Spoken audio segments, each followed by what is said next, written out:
नमस्कार दोस्तों, welcome back to my YouTube channel. मैं गौतम आपको एक नए सब टॉपिक पे बता रहा हूँ।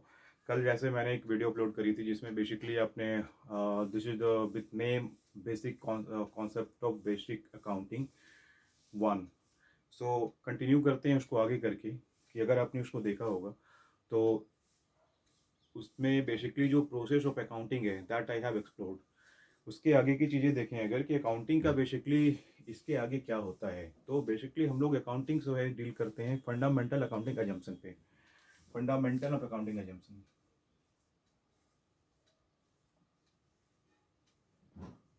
Fundamental of accounting. तो बेसिकली इसमें दो तीन चीज़ें आती हैं। इसमें अकाउंटिंग प्रिंसिपल्स,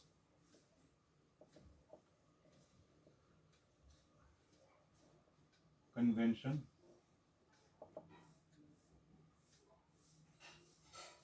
कॉन्सेप्ट।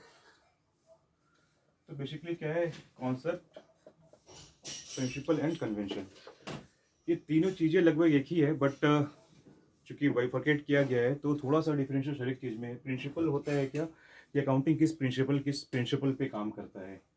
कन्वेंशन हो गया आपका कि पॉलिसीज वगैरह क्या है अकाउंटिंग के, वो कैसे गवर्न होता है। और कॉन्सेप्ट हो गया कि बेसिक कॉन्सेप्ट ऑफ अकाउंटिंग जो हमने पढ़ा उसको लेकर के कि ये आगे फिर ये इसका बेस क्या रहेगा। तो इन चीज़ों को देखते हुए बेसिकली एक कॉमन फिनोमेना निकल करके आता है कॉन्सेप्ट का, अकाउंटिंग कॉन्सेप्ट का, जिसे हम लोग अलग अलग नामों से जानते हैं। करीब 7-8 पॉइंट्स है जो कि यहाँ पे आते हैं कॉन्सेप्ट, प्रिंसिपल एंड कन्वेंशन में।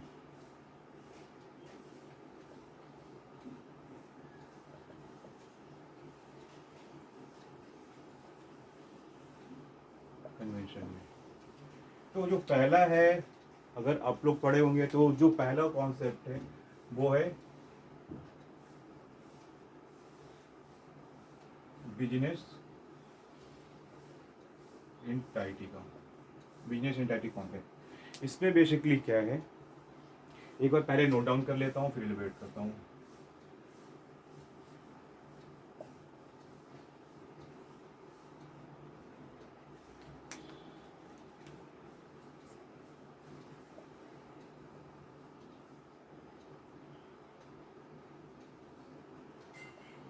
Money measurement, third is money measurement, like आपका जो नेक्स्ट पेरियोडिसिटी, पेरियोडिसिटी कॉन्सेप्ट हो गया। देन आपका मैचिंग कॉन्सेप्ट है,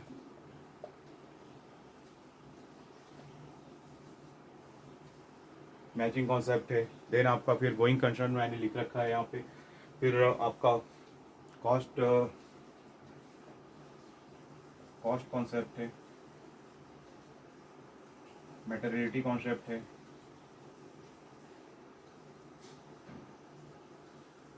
देन आपका कंसिस्टेंसी है,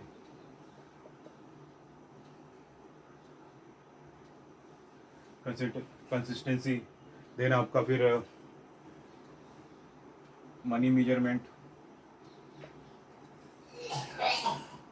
तो ये सारे कई सारे कॉन्सेप्ट है जो कि हम लोग डील करते हैं आपका accounting principle, concept, principle and convention में। ठीक है, अब है यहाँ पे एक दो और है जो मैं यहाँ पे नोट कर लेता हूँ। 10 है रियलाइजेशन कॉन्सेप्ट एंड एक फुल डिस्क्लोजर। तो ये सारे हैं जो कि आप एक एक करके हम लोग देखेंगे। ये सारे बेसिकली गवर्न्स होते हैं इससे सारे अकाउंटिंग जो हम लोग आगे पाए, जैसे मैंने कल बताया था। तो जो बेसिस है उसके बेसिस पे ये सारी चीज़ गवर्न होती है, इसी के बेसिस पे हम आगे अकाउंटिंग के वर्क में काम करते हैं। तो एक एक करके आते हैं आपका बिजनेस एंटाइटी कॉन्सेप्ट। बिजनेस तो अकाउंट के कॉमर्स के वर्ल्ड में क्या होता है कि एवरी इंडिविजुअल जो बिजनेस करते हैं वो कौन करता है, इंडिविजुअल से करते हैं। तो इंडिविजुअल्स क्या होता है, बिजनेस में सेपरेट माना जाता है इंडिविजुअल के अकाउंटिटी को, एंड बिजनेस एंटाइटी को सेपरेट माना जाता है। कभी भी दोनों को मैच नहीं करते हैं, मीन्स एक हम लेके नहीं चलते हैं। तो यहाँ ये माना जाता है कि अगर मिस्टर ए एक बिजनेस स्टार्ट करा ए एंड कंपनी के नाम से, तो ए एंड कंपनी जो है ये सेपरेट बिजनेस एंटिटी है ए का, मिस्टर ए से, और mister A is separate from the business. अब इसमें क्या होगा, इसमें ये कॉन्सेप्ट आता है कि मिस्टर ए ने पैसा लगाया है उसमें, तो उसको रिटर्न मिलेगा, जो भी प्रॉफिट और लॉस होगा ही इज द बियरर, लेकिन ये बिजनेस सेपरेट है। अब इस केस में क्या होगा, इसमें एक और कॉन्सेप्ट आता है वही कर perpetual concept, that is okay, perpetual, तो जैसा नाम से याद आ रहा था मुझे। तो अभी क्या है कि इसके साथ में अगर इसको थोड़ा मैच करवाऊँ, तो इसमें ये होता है कि अगर मान लो मिस्टर ए नहीं है, ठीक है, तो अगर उसका जो भी सक्सेसर होगा, मान लो मिस्टर बी है, तो मिस्टर बी उस बिजनेस को कंटिन्यू करेगा, ठीक है। तो क्या हुआ, दिस इज गोइंग कंसर्न, कि बिजनेस जो है वो परपेचुअल चलता रहेगा अनलेस अनटिल इसको बंद नहीं किया जाता है। ऑनरशिप में चेंजेस हो सकते हैं, ये एक इंडिविजुअल की बात कर रहा हूँ। अगर मैं कंपनी की बात करूँ या पार्टनरशिप की बात करूँ, तो क्या होगा, पार्टनरशिप में अपने पता होगा कि कई सारे पार्टनर्स होते हैं जो बिजनेस को रन करते हैं। तो अगर कोई पार्टनर जाता है, आउट होता है बिजनेस से, तो क्या बिजनेस बंद हो जाएगा? नहीं, वो बिजनेस कंटिन्यूड होता है, या तो न्यू पार्टनर लेते हैं या फिर एग्जिस्टिंग पार्टनर जो है बिजनेस को चलाते हैं। तो ये गोइंग कंसर्न है, परपेचुअल कॉन्सेप्ट है बिजनेस का, कि बिजनेस तब तक ये मानते हैं कि बिजनेस तब तक चलता रहेगा जब तक वो किसी रीजन से बंद नहीं हो जाता या बंद नहीं कर देते। तो दिस इज परपेचुअल कॉन्सेप्ट है, गोइंग कंसर्न। सेम केस में बिजनेस एंटिटी क्या कब चलेगा, चलता रहेगा, क्योंकि जो भी ऑनर्स हैं वो उससे सेपरेट है और बिजनेस का एक सेपरेट एंटिटी है, ठीक है। तो ये दोनों इंटरलिंक्ड है आपस में, और इसको देखेंगे तो आपका क्या होगा कि दोनों का एक बहुत ही इंटीग्रल इंटीग्रेशन है दोनों में, बिजनेस एंटिटी और गोइंग कंसर्न में। दोनों एक दूसरे के बिना मीन्स दोनों एक दूसरे के बेसिस है एक्चुअली, कि अगर बिजनेस एंटिटी है तो सेपरेट फ्रॉम बिजनेस होगा, और सेपरेट तभी होगा जब वो गोइंग कंसर्न होगा, ठीक है। Third is money measurement. तो बिजनेस में क्या है, जैसे कल मैंने बताया था, पिछले वीडियो में मैंने बताया कि आपका जो बिजनेस है, जो भी ट्रांजैक्शन रिकॉर्ड करते हैं वो प्योरली और फिनेंशियल नेचर का होता है। तो फिनेंशियल नेचर मीन्स क्या होगा कि कहीं ना कहीं उसमें मनी का इन्वॉल्वमेंट है। ऐसा कोई भी चीज़ जिसको हम मनी के थ्रू मेजरमेंट नहीं कर सकते या in terms of money measure नहीं कर सकते, वो बिजनेस अकाउंटिंग में इन्वॉल्व नहीं होता है। तो ये थर्ड जो कॉन्सेप्ट है मनी मेजरमेंट का, इसमें कहीं ना कहीं या ऑल टाइम मनी का इन्वॉल्वमेंट इन फाइनेंशियल टर्म रहेगा ही रहेगा। अब मान लो कि मिस्टर ए ने एक बिजनेस स्टार्ट करा, ठीक है, और उसने कैपिटल इन्वेस्टमेंट किया है 50 लाख रुपीज़ का, मान लो, ठीक है। लेकिन ये क्या है कि ये, हाँ, कैपिटल इन्वेस्ट का 50 लाख है, ये मनी के टर्म्स में होगा। तो उस केस में क्या होगा, मिस्टर ए के बुक्स में कैपिटल आएगा और एक तरफ इन्वेस्टमेंट या जो भी उसने इन्वेस्ट करा है वो आएगा, ठीक है। अब यहाँ पे क्या है, उसका कोई रिलेटिव या उसके जान पहचान वाले, ठीक है, बिजनेस में काम कर रहे हैं। अब क्या होगा, मिस्टर ए का अपना शेयर ऑफ प्रॉफिट है जो भी रहेगा, he could draw salary also. अब कोई भी रिलेटिव या कोई है जो कि फ्री ऑफ कॉस्ट काम कर रहा है उसके पास में, he is not getting any salary and all, ठीक है, बस ऐसे ही काम कर रहा है। तो क्या ये बिजनेस ट्रांजेक्शन्स माना जाएगा? नहीं माना जाएगा, क्योंकि उसमें मनी का इन्वॉल्वमेंट नहीं है। उनको जो भी है, मिस्टर ए कोई सैलरी या कुछ भी आउटफ्लो नहीं दे रहे हैं, तो ये मनी मेजर कॉन्सेप्ट में नहीं आएगा। और सो ये इस तरह का अगर नहीं आता है तो ये डेटा बुक्स में रिकॉर्ड नहीं होगा, ठीक है। तो जो थर्ड इंपॉर्टेंट चीज़ है क्या, कि मनी मेजरमेंट कॉन्सेप्ट में कि आपका जो भी बिजनेस ट्रांजेक्शन्स है वो मनी के थ्रू मेजर होंगे ही होंगे, फिनेंशियल इम्पैक्ट रहेगा ही रहेगा, और उसका मनी टर्म्स इन्वॉल्वमेंट जरूरी है। Fourth is periodicity concept. Periodicity क्या है? पीरियोडिक कॉन्सेप्ट बोलते हैं इसको, पीरियोडिक कॉन्सेप्ट ही बोलते हैं। इसमें बेसिकली क्या है कि अगर कोई बिजनेस चलता है, ठीक है, तो ये तो चलता रहेगा, स्टार्ट करा चलता रहेगा, सालों साल चलता रहेगा। तो कहीं ना कहीं हमको एक पीरियड असर्टेन करना पड़ता है कि मेरा जो बिजनेस का स्टेटस है, प्रॉफिट है या लॉस है, आज के डेट में बिजनेस का क्या स्टेटस है वो पता करना। तो उसको पता करने के लिए हम लोग क्या एक पीरियड फिक्स करते हैं, जो कि नाउ डेज क्या है पता होगा, फाइनेंशियल ईयर चलता है 12 मंथ का, अप्रैल टू मार्च एवरी ईयर, ठीक है। अगर ये नहीं करेंगे तो ये परपेचुअल चलता रहेगा। We are not able to, we are not suppose to drive any profit figure whatever is there, जो भी है नहीं पता कर पाएंगे। तो इसके लिए एक पीरियोडिक कॉन्सेप्ट है कि आपका जो अकाउंट्स है वो एक पर्टिकुलर पीरियड में चलेगा, और ये जनरली 12 मंथ का होता है, ठीक है। कम हो सकता है, क्योंकि अगर मान लो हमने बिजनेस बीच में स्टार्ट करा, जुलाई में स्टार्ट करा, तो ये 9 मंथ का होगा, लेकिन 12 मंथ से ज़्यादा नहीं हो सकता है, ठीक है। कहीं कहीं होता है कि अगर कोई मर्ज करते हैं तो 15 मंथ का अकाउंट्स बनाते हैं नई में या कुछ तरह के केस में, लेकिन जनरली वो रेयर केस में होता है। लेकिन नॉर्मल के केस में क्या होगा, जो पीरियडिक कॉन्सेप्ट में हम लोगों का पीरियड है वो 12 मंथ का होगा, उससे कम होगा, उससे ज़्यादा नहीं हो सकता है, ठीक है। देन मैचिंग कॉन्सेप्ट आपका मैचिंग कॉन्सेप्ट में क्या है कि जो भी एक्सपेंसेस एग्जांपल के साथ बताऊंगा, ठीक है। मैचिंग कॉन्सेप्ट क्या होता है कि जो भी बिजनेस ट्रांजैक्शन है उसके दो एस्पेक्ट्स होते हैं, ठीक है, टू एस्पेक्ट्स होते हैं। तो ये this is called matching concept कि अगर एक्सपेंसेस है तो कहीं ना कहीं उसका इनकम भी होगा, ठीक है। एग्जांपल बता रहा हूँ, ए परचेज करते हैं गुड्स 4 lakhs का, ठीक है, इसमें से आउट ऑफ विच 3 lakhs का गुड को ये बेचते हैं 5 lakhs में, ठीक है। इसके अगेंस्ट में एक्सपेंसेस होता है 75,000, ठीक है। तो नेट प्रॉफिट क्या होगा, प्रॉफिट क्या होगा, 5 में से 3 2 lakhs, उसमें से 75, तो 1,25,000 का प्रॉफिट है, ठीक है। यही आपका मैचिंग कॉन्सेप्ट है कि ट्रांजेक्शन्स को मैच करवाया जाता है कि जिसके अगेंस्ट में जो है वो उसके अगेंस्ट में हम उस चीज़ को नोटिफाई कर लें। अगर परचेज के अगेंस्ट में एक्सपेंसेस हुआ है उसको सेल करने में, तो हम उस सेल को भी डिनोट करेंगे, उसके अगेंस्ट में एक्सपेंसेस भी डिनोट करेंगे और फाइनल आउटकम पे आएंगे कि इस ट्रांजेक्शन से कितना प्रॉफिट या लॉस हुआ। तो this is the matching concept, ठीक है, कि ट्रांजेक्शन्स को आइडेंटिफाई करके मैच करना। अगर मैच नहीं करवाएंगे तो हमारा अकाउंटिंग कंप्लीट नहीं हो पाएगा। Another is cost concept. Cost मतलब कि जो बुक्स में रिकॉर्डिंग है वो सारा कॉस्ट पे होगा, ठीक है। इन्फ्लेशन है मतलब इन्फ्लेटेड वैल्यू है, अगर मान लो किसी चीज़ का है, इन्वेंट्री है, उसका वैल्यू आज मान लो कि मैंने 5 lakhs में खरीदा, लेकिन मार्केट में हम चूंकि सेल करेंगे 7-8 lakhs में, तो क्या वो 7-8 लाख में बुक करेंगे? नहीं, ये कॉस्ट पे जाएगा, ताकि अगर हम उसको सेल करें भारी वैल्यू पे तो वो प्रॉफिट आए निकल के और उस पर अपना एक्सपेंस आउट करके जो भी बचेगा वो प्रॉफिट ड्राइव करेंगे। तो ये कॉस्ट कॉन्सेप्ट है। तो इट इज वेरी क्लियर कि कॉस्ट कॉन्सेप्ट में क्या होगा कि जो भी रिकॉर्ड करेंगे ट्रांजेक्शन वो सारा कॉस्ट पे करेंगे, ठीक है। देन है मेटेरियलिटी कॉन्सेप्ट। मेटेरियलिटी में क्या है कि जो ट्रांजेक्शन्स मटेरियल होंगे उसी को हम आइडेंटिफाई करते हैं, अदरवाइज इट इज क्लब्ड, ठीक है। क्लब्ड मतलब क्या होता है कि छोटे छोटे एक्सपेंसेस क्लब कर लेते हैं, जो बड़ा एक्सपेंसेस है उसको हम आइडेंटिफाई करते हैं अलग से और उन्हीं को बुक्स में रिकॉर्ड करते हैं, ठीक है।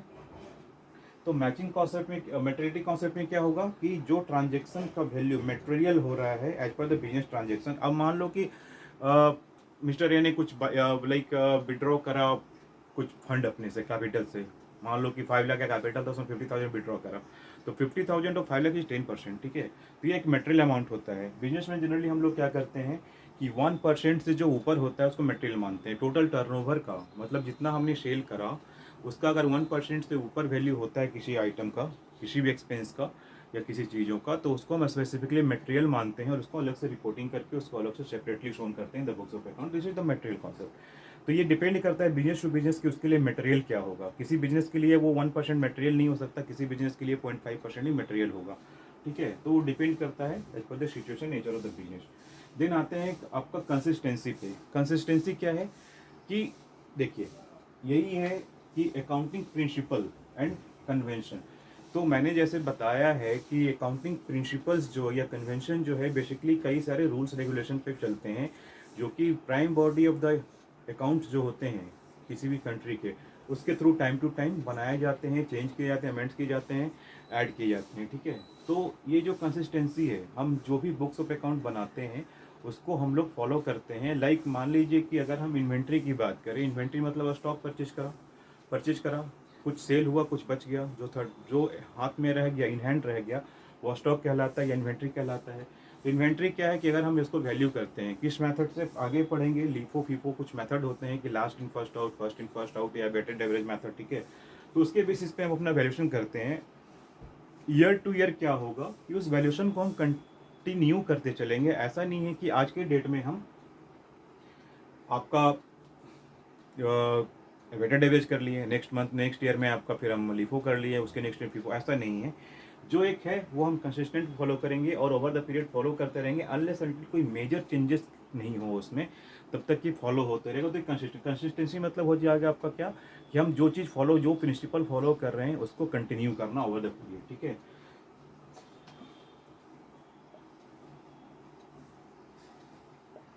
ठीक है। Then a money measurement already retain था, सॉरी। तो मनी मेजरमेंट की जगह पे चेंज करो एक्चुअल कॉन्सेप्ट। एक्रूअल, एक्रूअल क्या होता है कि आपका जो बिजनेस है वो मर्केंटाइल, इसको मर्केंटाइल बेसिस भी बोलते हैं, मर्केंटाइल कॉन्सेप्ट भी बोलते हैं, कि जो बिजनेस है वो कैसे चलता है। मान लो कि चूंकि हर एक चीज़ कैश पे हो नहीं सकता है, क्योंकि अगर उस तरह से हुआ तो कैश फ्लो बहुत बढ़ जाएगा बिजनेस में और फंड भी ह्यूज जरूरत पड़ेगी, ठीक है। तो इस केस में एक्रूअल बेसिस पे काम होता है कि कुछ ट्रांजेक्शन, मतलब क्रेडिट पे, उधारी में जो बोलते हैं कि मैंने कुछ परचेज करा उनको पैसा बाद में देंगे, मैंने कुछ सेल करा वो हमें पैसा बाद में देंगे, ये टर्म्स चलता रहता है, ठीक है।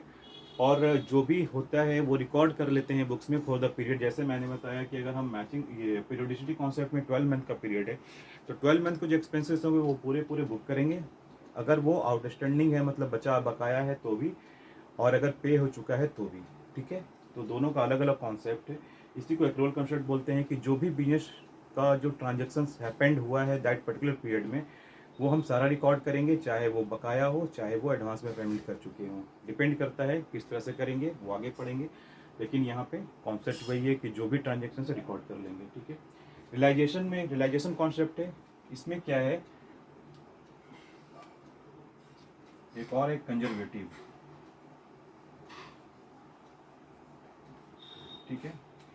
रियलाइजेशन कॉन्सेप्ट में क्या है कि आपका जो वैल्यू है वो कॉस्ट पे रियलाइज करते हैं। जैसे एक असेट माने परचेज करा 10 लाख रुपए का, हो सकता है कि आज की डेट में मार्केट वैल्यू उसका 20 लाख रुपया हो, बट वो क्या होगा, बुक्स में वो 10 लाख पे ही रहेगा।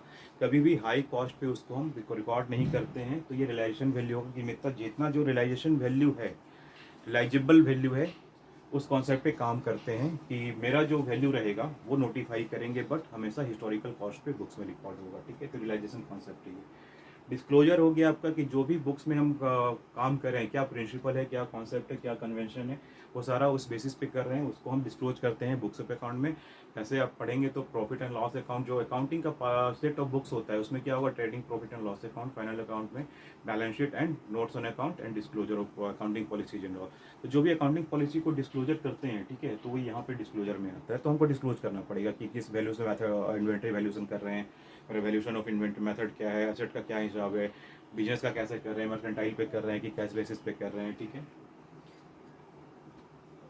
कंजर्वेटिव अप्रोच में क्या होगा कि आपका बेसिकली ये होता है कि हम लोग देखेंगे कि जो भी प्रॉफिट है, प्रोबेबल प्रॉफिट, फ्यूचर प्रॉफिट, ठीक है, इसको रिकॉर्ड नहीं करते हैं, ठीक है।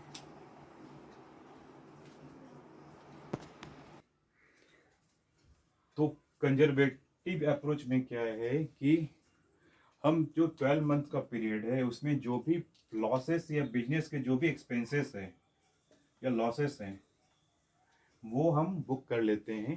लेकिन क्या है कि जो भी प्रोबेबल फ्यूचर प्रॉफिट है या इनकम होगा वो हम कभी भी बुक नहीं करेंगे, ठीक है। तो ये एक कंजर्वेटिव अप्रोच है कि थोड़ा सा यहाँ पे कंजर्वेटिव हो जाते हैं। अगर ओपन रहेंगे तो क्या करना होगा, दोनों का दोनों हो जाएगा, जैसे लॉस बुक करें तो प्रॉफिट बुक कर लेंगे, ठीक है। लेकिन ऐसा नहीं है अकाउंटिंग में, कॉमर्स के वर्ल्ड में एक इस कंजर्वेटिव अप्रोच को फॉलो करते हैं कि आपका जो लॉसेस है, जब एक्चुअल रिलाइज प्रॉफिट जो है, सॉरी, प्रॉफिट जो है वो एक्चुअल रिलाइज होगा तब हम बुक करेंगे। लेकिन लॉसेस के केस में क्या है, जो भी लॉस है, प्रोबेबल हो, फ्यूचरिस्टिक हो, जो भी हम loss as on date book कर लेते हैं, ठीक है। तो बहुत ही क्लियर चीज़ है ये कि कंजर्वेटिव में क्या है, हम थोड़ा कंजर्वेटिव होते हैं, थोड़ा रिस्ट्रिक्टेड होते हैं कि लॉस को बुक कर लेंगे, प्रॉफिट को बुक तब तक नहीं करेंगे जब तक वो रिलाइज नहीं होता है, ठीक है। ये चीज़ हो गया। अब एक चीज़ और है, मैचिंग कॉन्सेप्ट को थोड़ा इलेबोरेट कर रहा हूँ, क्योंकि मैचिंग कॉन्सेप्ट में बड़ा चीज़, इंटरेस्टिंग चीज़ है पढ़ने का, कि होता क्या है मैचिंग कॉन्सेप्ट क्या होता है। जैसे वर्ड से आ रहा है, मैंने पहले भी बोला है कि वर्ड पे ध्यान दे, बहुत सारी चीज़ें क्लियर होगी, बहुत ईजी है करना। बस आपको देखना है कि वर्ड्स में क्या आ रहा है। जैसे मैचिंग, तो मैच करवाना है, ठीक है। तो अब यहाँ पे मैं बताता हूँ कि हम जो बता रहे हैं यहाँ पे अकाउंटिंग में क्या होता है, 4 हेड होते हैं बेसिकली, इनकम, इससे रिलेटेड एक्सपेंसेस, देन लायबिलिटी, इससे रिलेटेड असेट्स, ठीक है। ये 4 हेड्स हैं जो कि बनता है। तो यहीं पे सारा खेल यहीं का है, ये 4 हेड का खेल है, सारा डिस्ट्रीब्यूशन यहीं पे है, सारा कुछ यहीं पे है। तो मैचिंग कॉन्सेप्ट में ये बतलाया जाता है कि एक हेड का अगर हम कर रहे हैं, टच कर रहे हैं, तो दूसरा हेड कहीं ना कहीं इम्पैक्टेड होगा। तो जैसे कि मान लीजिए इनकम बढ़ेगा तो कहीं ना कहीं एक्सपेंस भी बढ़ेगा, ठीक है, इस तरह के केसेस है। सेम केस में अगर हम बात करें तो इंक्रीज इन लाइबिलिटीज क्या होगा, लाइबिलिटी डिक्रीज होगा, ठीक है।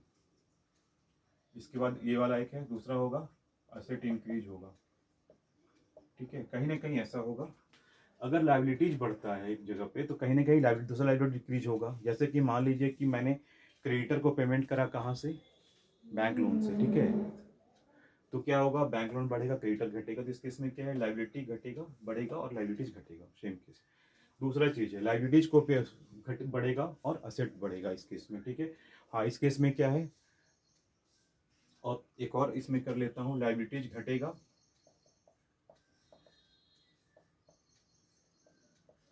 डिक्रीज तो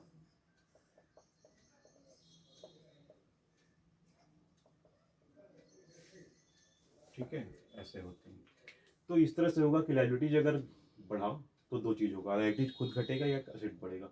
लेकिन अगर लाइबिलिटीज घट रहे हैं, रिड्यूस हो रहे हैं, तो लाइबिलिटीज घट बढ़ रहे हैं या फिर आपका असेट घट रहा है, ठीक है। कैसे होगा, जैसे बताया, बैंक से पेमेंट करा क्रेडिटर्स को तो लाइबिलिटीज एक बढ़ेगा बैंक का, राइट, दूसरा घटेगा। सेम केस में लाइबिलिटीज अगर बैंक से पेमेंट घट रहा है तो यहाँ पे लाइबिलिटीज बढ़ रहा है, ठीक है। दूसरा है कि लाइबिलिटीज अगर घट रहा है इस केस में असेट भी घटेगा, ठीक है। असेट कैसे घटेगा, बैंक को मान लीजिए क्रेडिटर्स को पे कर दिया है बैंक से, तो असेट भी घटा, लाइबिलिटी भी घटा, ठीक है। सेम केस में ये पूरा का पूरा फिनोमिना चलता है। बहुत इंटरेस्टिंग चीज़ है, इसको पढ़ेंगे, ठीक है। तो ये वाला चीज़ एक साइकिल है जो कि यहाँ पे इलेबोरेट किया गया है इस तरह से कि इंक्रीज इन असेट इक्वल्स क्या होगा, इंक्रीज इन असेट इक्वल्स या तो इंक्रीज इन लाइबिलिटी या फिर डिक्रीज इन असेट, ठीक है। इंक्रीज इन लाइबिलिटी इक्वल्स क्या होगा कि आपका या लाइबिलिटी घटेगा या फिर असेट बढ़ेगा। सेम केस में डिक्रीज इन लाइबिलिटी क्या होगा, या तो आपका असेट घटेगा या फिर लाइबिलिटी बढ़ेगा, ठीक है।